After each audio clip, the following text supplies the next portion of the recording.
ආශිර්වාදමත් දවසක්. අද දවසෙත් අපි දෙවියන් වහන්සේගේ වචනයෙන් බලමු ඔබගේ ජීවිතයට උන්වහන්සේ අවශ්‍ය කරන පෝෂණය, වර්ධනය උන්වහන්සේගේ වචනය තුලින් අද දවසේ ගෙනී. ඔබ විශ්වාස කරන්න. අපි දෙවියන් වහන්සේගේ වචනය දැනගන්න අපි නිවැරදි වෙනවා. අපිට අවශ්‍ය කරන ආත්මික පෝෂණය තියෙන්නේ උන්වහන්සේගේ වචනය තුල. අපිට අවශ්‍ය කරන ආත්මික වර්ධනය තියෙන්නේ උන්වහන්සේගේ වචනය තුල. ඔබ නැවත උත්පාදනය ලැබූ දෙවියන් වහන්සේගේ පුත්‍රයෙක් ලෙස, දෙවියන් වහන්සේගේ දිහිණියක් ලෙස ඔබ දිනපතා නොකොඩා එක ලෙස වචනය අධ්‍යයනය කරන එක, වචනයට යහුම්කම් දෙන එක ඔබගේ ආත්මික ජීවිතයට ඉතාමත් වැදගත්. අපි අද දවසේ බලන්න යනවා යාකෝබ් පළවෙනි පරිච්ඡේදයේ 22 වෙනි පදයේ.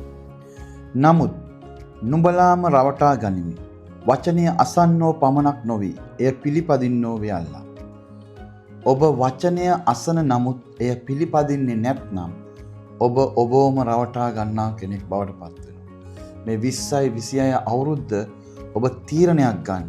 ඔබ අසන වචනය තුල ජීවත් වෙන්න. ඔබ නැවත උත්පාදන ලැබූ දෙවියන් වහන්සේගේ පුත්‍රයෙක් ලෙස, දෙවියන් වහන්සේගේ දිහිණියක් ලෙස ඔබ අසන්නා වූ වචනය තුල දිගින් දිගටම නොකොඩවා එක ලෙස පැවතෙන්නේ. එතකොට තමයි ඔබට සාර්ථක වෙන්න පුළුවන්. වචනය අසන්නෙක් පමණක් නොවි, එය පිළිපදින්න වෙන්න. God bless you.